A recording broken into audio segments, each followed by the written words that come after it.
Hello friends, the school of સાયન્સના video લેક્ચર્સમાં આપ સર્વે મિત્રોનું હાર્દિક સ્વાગત છે. મિત્રો, આજે આપણે જે છે એ વાત કરીશું ધોરણ 11 વિષય જીવ વિજ્ઞાન, ચેપ્ટર નંબર 4 પ્રાણી સૃષ્ટિ. આગલા વિડિયો લેક્ચર્સની અંદર મિત્રો જે છે એ આપણે વર્ગીકરણ વિશે થોડી ઘણી માહિતીની વાત કરી હતી. આજના વિડિયો લેક્ચર્સની અંદર મિત્રો આપણે વાત કરીશું સમમિતિ વિશે. સમમિતિ એટલે શું છે, એના કેટલા પ્રકાર પડે છે, અને આપણે બીજી વાત કરીશું આપણે ગર્ભસ્તરો વિશે. ગર્ભસ્તરો શું છે અને એ શું ભાગ ભજવે છે એમના વિશે જે છે એ આપણે આજની વિડિયો લેક્ચર્સની અંદર વાત કરીશું. તો ચાલો મિત્રો, આજે આપણે શરૂ કરીએ. પહેલો આપણો પ્રશ્ન છે અથવા તો પહેલો આપણો જે ટોપિક છે એ છે પ્રાણીઓમાં વિવિધ પ્રકારની સમમિતિ. સમ એટલે સરખું મિત્રો. સમ એટલે શું? સરખું, સરખાપણું. હવે મિત્રો, જો પ્રાણીને કોઈ પણ પ્રાણી હોય એમના ભાગ કરતા એમના દરેક ભાગની અંદર રચનાઓ કેવી કેવી દેખાય છે એમને આધારે આપણે અહીંયા જે છે એ 3 પ્રકારની સમમિતિઓ ભણવાની છે. પહેલી જે સમમિતિ છે એ છે અસમમિતિ, બીજી છે અરીય સમમિતિ અને ત્રીજી છે દ્વિપાર્શ્વ સમમિતિ. હવે આપણે એક એક વિશે ચર્ચા કરીશું ને એક એકનો ડાયાગ્રામ જે છે હું તમને બતાવીને આપણે ચર્ચા કરીશું. હવે પહેલી સમમિતિ વિશે મિત્રો આપણે વાત કરીએ, અસમમિતિ. અસમમિતિ વિશે વાત કરીએ તો મિત્રો, અસમમિતિ એને કહેવાય કે જો મધ્ય અક્ષમાંથી પસાર થતી ધરી, સમજો મિત્રો, જો મધ્ય અક્ષમાંથી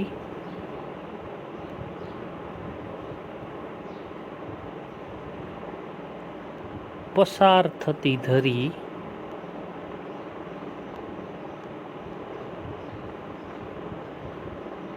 પ્રાણી શરીરને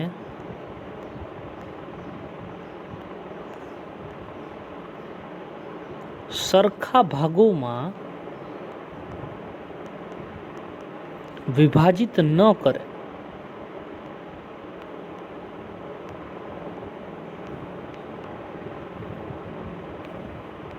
તો આવા પ્રકારની સમમિતિને અસમમિતિ કહેવામાં આવે છે. હવે મિત્રો સમજો, કેવું કીધું? મધ્ય અક્ષ. મધ્ય અક્ષમાંથી પસાર થતી ધરી પ્રાણી શરીરને સરખા ભાગોમાં વિભાજિત ન કરે. હવે કઈ રીતે તમે સમજો? ફોર ધ એક્ઝામ્પલ, અહીંયા જે છે સ્પોન્જીનનું એક્ઝામ્પલ આપેલું છે. એમને જો તમે અહીંયા મધ્ય અક્ષમાંથી આ રીતે 2 સરખા ભાગો કરો તો એ 2 સરખા ભાગોમાં વિભાજિત થાય છે? તો કે નથી થતા. માટે એ કોનું ઉદાહરણ છે? અસમમિતિનું ઉદાહરણ છે મિત્રો. બરાબર. હવે દાખલા તરીકે બીજું કોઈ પ્રાણી લો. હવે દાખલા તરીકે હું તમને અહીંયા મનુષ્યનું એક્ઝામ્પલ આપું. ફોર ધ એક્ઝામ્પલ, આ રીતે જે છે એ મનુષ્યના શરીરના 2 સરખા તમે ભાગ કરો તો દરેક ભાગમાં દરેક વસ્તુ સરખી હોય છે? તો કે હા. તો એ અસમમિતિનું એક્ઝામ્પલ થાય નહીં. જો મધ્ય અક્ષમાંથી પસાર થતી ધરી પ્રાણી શરીરને સરખા ભાગોમાં વિભાજિત નથી કરતી તો તેને આપણે અસમમિતિ કહી શકીએ. હવે મિત્રો, તમે ધોરણ 9ની અંદર વર્ગીકરણ વિદ્યા, ખાસ કરીને પ્રાણી સૃષ્ટિનું વર્ગીકરણ તમે ભણી ચૂક્યા છો, તો એમાં એવું કોઈ પ્રાણી બતાવો કે જેમના 2 સરખા મધ્ય અક્ષમાંથી 2 સરખા ભાગ કરતા પ્રાણી જે છે એ સરખા ભાગોમાં વિભાજિત નથી થતું, તો એના એક્ઝામ્પલ જે છે તમે નીચે કોમેન્ટ્સની અંદર આપો. મેં તમને અહીંયા એક એક્ઝામ્પલ જે છે એ આપ્યું. સ્પોન્જીન જે છે એની અંદર અસમિતિ જોવા મળે છે. હવે આપણે આપણો બીજો પોઈન્ટ વાત કરીએ. આપણો બીજો પોઈન્ટ છે અરીય સમમિતિ, જેને બીજા શબ્દોમાં કહેવામાં આવે રેડિયલ સિમેટ્રી. શું કહેવામાં આવે? Radial symmetry. ઓકે મિત્રો, આગળ વાત કરીએ. શું વ્યાખ્યા છે એની? કે જ્યારે પ્રાણી શરીરના મધ્ય અક્ષમાંથી, જ્યારે પ્રાણી શરીરના મધ્ય અક્ષમાંથી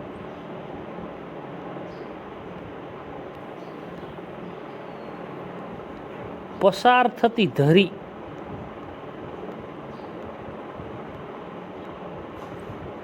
પ્રાણીને બે કરતાં વધુ સરખા ભાગોમાં વિભાજિત કરે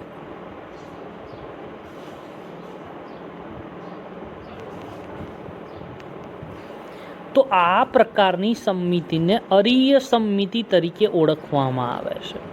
હવે મિત્રો સમજો, અહીંયા જે એક્ઝામ્પલ આપેલું છે, મેં અહીંયા તમને બાજુમાં એક ડાયાગ્રામ મૂકેલું છે. આ ડાયાગ્રામ જે છે એ છે સ્ટારફિશ એટલે કે તારા માછલીનો ડાયાગ્રામ છે. અહીંયા જો મધ્ય અક્ષ એટલે કે આ જે વચ્ચેનો ભાગ છે એને કહેવામાં આવે મધ્ય અક્ષ. એ મધ્ય અક્ષમાંથી આપણે જે છે એ ભાગ પાડીએ. એક ભાગ અહીંયાથી અહીંયા પાડીએ, બીજો ભાગ આપણે પાડીએ અહીંયાથી અહીંયા, ત્રીજો ભાગ જે છે આપણે અહીંયાથી અહીંયા પાડીએ, બરાબર, અને ચોથો ભાગ જે છે એ આપણે અહીંયાથી અહીંયા પાડીએ. હવે મિત્રો જુઓ, અહીંયા તમે આ પાંચમો ભાગ પણ આપણે પાડીએ.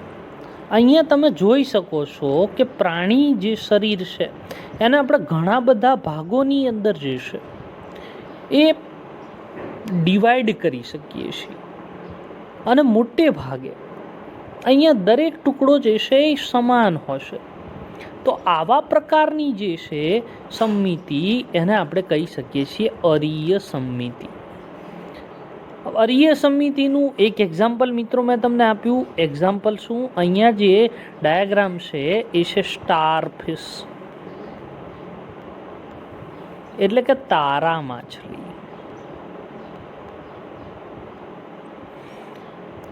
ઓકે મિત્રો, તારા માછલીના શરીર ઉપર આ તમે આવરણ જુઓ. આ આવરણ કોનું છે? સૂડોનું આવરણ છે મિત્રો. હવે અહીંયા એક્ઝામ્પલ આપું કે કયા કયા સમુદાયમાં અરીય સમમિતિ જોવા મળે, તો કે કોષ્ઠાંત્રી, કંકતધરા, કંકતધરા એટલે ટીનોફોરા, અને સૂળ ત્વચીઓ અથવા તો સૂળ ચરમીઓ. ત્વચા ઉપર સૂળોનું આવરણ આવેલું હોય એવા પ્રાણીઓ અહીંયા સૂળ ત્વચીની અંદર એમનો સમાવેશ થાય છે. કોષ્ઠની અંદર આંત્ર હોય, ગુહા હોય એવા પ્રાણીઓનો સમાવેશ થાય છે કોષ્ઠાંત્રી સમુદાયમાં. કોષ્ઠાંત્રીનું અહીંયા હું તમને એક બીજું એક્ઝામ્પલ પણ અહીંયા બતાવું. અહીંયા મિત્રો સમુદ્ર ફૂલ આપેલું છે. સમુદ્ર ફૂલની અંદર અહીંયા તમે જુઓ જુદા જુદા પ્લેન, સિમેટ્રી પ્લેન જે છે એ અહીંયા તમને બતાવવામાં આવ્યા છે.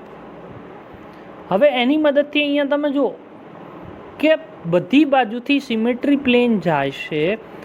પ્રાણી જે છે એનું ઘણા બધા ભાગોની અંદર વિભાજન થાય છે. આ જે ભાગ છે એ ભાગ હશે એ સેન્ટ્રલ હશે, એટલે એને કહેવામાં આવશે મધ્ય અક્ષ.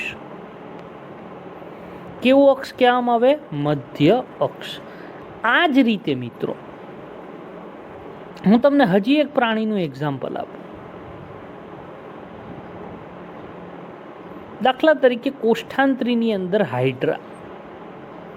હાઇડ્રાનો જો તમે જુઓ તો દાખલા તરીકે હાઇડ્રાની અંદર આ જે છે એનું મુખ્ય બોડી છે. એમાં આ રીતે જે છે એની સૂત્રાંગોની રચના આવેલી હોય. આ વચ્ચેનો જે હશે એ હશે મધ્ય અક્ષ. એમાંથી સરખા ભાગ કરતા આ રીતે આમ એ સૂત્રાંગોની સંખ્યા મોટે ભાગે 6 થી 8ની સંખ્યામાં સૂત્રાંગો હાઇડ્રામાં જોવા મળે. તો આ સૂત્રાંગોને આધારે જે છે એનું અરીય સંમિતિની અંદર જે છે એ વાત કરવામાં આવે છે કે આના ઘણા બધા ભાગો જે છે એ કરી શકાય છે. હવે આપણે વાત કરીએ દ્વિપાર્શ્વ સંમિતિ. દ્વિનો મતલબ થાય અહીંયા બે, પાર્શ્વ એટલે આ જે ભાગ છે સામસામે એને કહેવાય પાર્શ્વ રચના. બે સરખા ભાગમાં અથવા તો એવી પણ વાત કરી શકીએ આપણે, એ એક્ઝેક્ટલી વ્યાખ્યા જોઈએ સાયન્ટિફિક. પ્રાણી શરીરને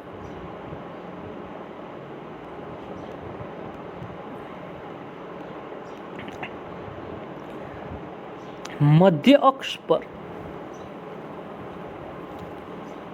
કોઈ એક જ ધરીથી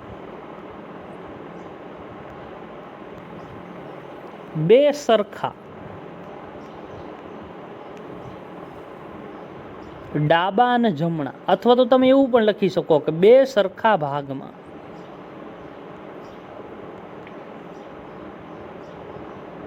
વિભાજિત કરા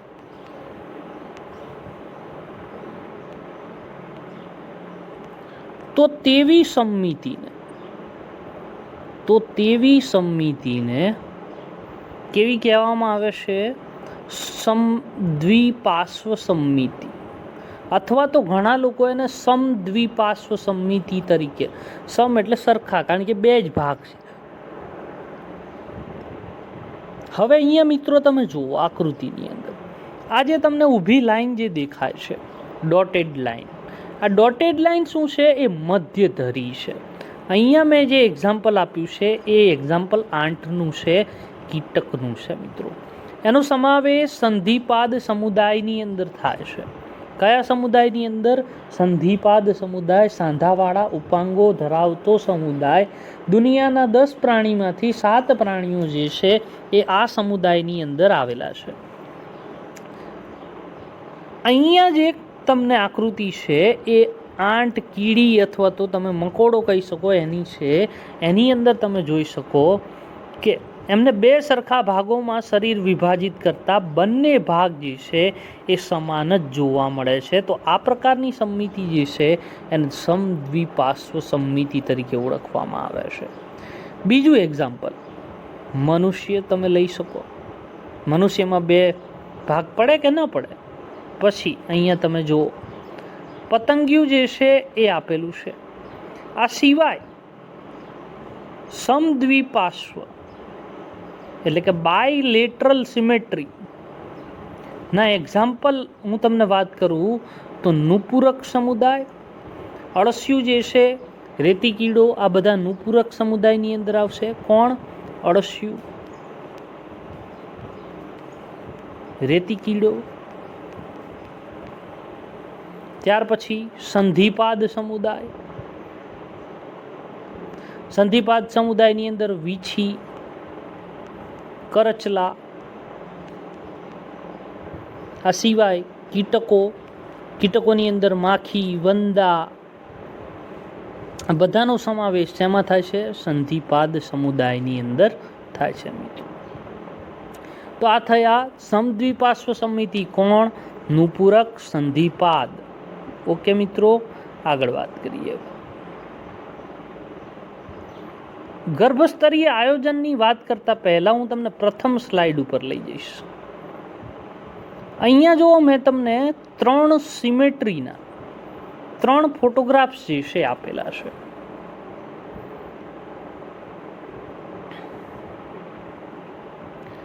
અહીંયા જો પહેલો ફોટોગ્રાફ્સ, આ ફોટોગ્રાફ્સની અંદર તમે સરખું વિભાજન કરી શકતા નથી. તો કયા પ્રકારની સંમિતિ છે? અસમ પ્રકારની સંમિતિ છે. બીજું એક્ઝામ્પલ છે રેડિયલ સિમેટ્રી. રેડિયલ સિમેટ્રી એટલે અરીય સમમિતિ. આ પ્લેન ઉપરથી તમે જે છે એ આઈડિયા લગાવી શકો છો. કયા પ્રકારની સમમિતિ છે? અરીય પ્રકારની સમમિતિ છે. અને અહીંયા જે છે એ તમને કીટક આપેલું છે. અહીંયા જુઓ તમે એને બે સરખા ભાગોમાં વિભાજિત કરીએ તો આ કેવી કહેવાય? સમદ્વિપાર્શ્વ સમમિતિના એક્ઝામ્પલ્સ જે છે અહીંયા મિત્રો મેં તમને. હવે મિત્રો અહીંયા જુઓ, ગર્ભસ્તરીય આયોજનનો મતલબ છે કે નર અને માદા ભેગા મળીને પ્રજનન કરે, ફલન થાય અને શેની રચના બનાવે? ફલિતાંડની રચના બનાવે. આ ફલિતાંડની અંદર શું થાય? તો કે વિભાજન થાય. વિભાજન પછી વિખંડનની પ્રક્રિયાઓ થાય. એ દરમિયાન 3 સ્તરો રચાય. આ 3 સ્તરો કોઈક પ્રાણીની અંદર 3 રચાય, કોઈકની અંદર જે છે એ 2 સ્તરોની રચના થાય, જેને આપણે કહીએ ગર્ભસ્તરો. આ ગર્ભસ્તરો જે છે મિત્રો, એની અંદરથી જુદા જુદા અંગોનો જે છે એ વિકાસની પ્રક્રિયા જે છે એ થાય છે. હવે જે મિત્રો આ ગર્ભસ્તરોનો વિકાસ થાય છે, એ ગર્ભસ્તર જો 2ની સંખ્યામાં હોય તો એને દ્વિગર્ભસ્તરીય, અને જો 3ની સંખ્યામાં હોય તો એને કહેવામાં આવે છે ત્રિગર્ભસ્તરીય. આની અંદર 3 લેયરો આ રીતે હોય છે, આ રીતે, અથવા તો તમે આ રીતે પણ દર્શાવી શકો. એકની અંદર એક. સૌથી બહારનું હોય એને કહેવામાં આવે બાહ્ય ગર્ભસ્તર, વચ્ચેનું હોય એને કહેવામાં આવે મધ્ય ગર્ભસ્તર, અને સૌથી અંદરનું હોય એને કહેવામાં આવે અંતઃગર્ભસ્તર. આ બધા ગર્ભસ્તરોમાંથી મિત્રો અંગોનો વિકાસ થાય છે. શું થાય છે? અંગોનો વિકાસ થાય છે. આ જે ઘટના છે અંગોનો વિકાસ થવાની, એને કહેવામાં આવે અંગજનન. હવે મિત્રો સમજો, દાખલા તરીકે બાહ્ય ગર્ભસ્તરમાંથી આપણા શરીરની બાહ્ય રચના જે પણ કંઈ છે, એ બાહ્ય રચનાની દરેકે દરેક વસ્તુ કયા સ્તરમાંથી નિર્માણ પામે છે? બાહ્ય ગર્ભસ્તરમાંથી. મધ્ય ગર્ભસ્તરમાંથી ચામડીની નીચેની વસ્તુઓ, દાખલા તરીકે ચેતાકોષો ને એવું બધું જે છે એ રુધિરવાહિનીઓ એ મધ્ય ગર્ભસ્તરમાંથી નિર્માણ પામે છે. જ્યારે અંતઃગર્ભસ્તરમાંથી જે છે એ અંતસ્થ અંગો, દાખલા તરીકે પાચન તંત્ર, શ્વસન તંત્ર, એ બધાનો જે છે એ વિકાસ થાય છે. એટલે જુદા જુદા ગર્ભસ્તરમાંથી જુદી જુદી રચનાઓનો જે છે એ વિકાસ થાય છે. હવે આપણે વાત કરીશું કયા પ્રાણીઓની અંદર 2 ગર્ભસ્તરો હોય અને કયા પ્રાણીઓની અંદર 3 ગર્ભસ્તરો હોય. હવે મિત્રો વાત કરીએ આપણે દ્વિગર્ભસ્તરીય પ્રાણીઓ. દ્વિગર્ભસ્તરીય પ્રાણીઓની અંદર એનો સમાવેશ થાય કે જેમાં ફક્ત 2 જ ગર્ભસ્તરો હોય.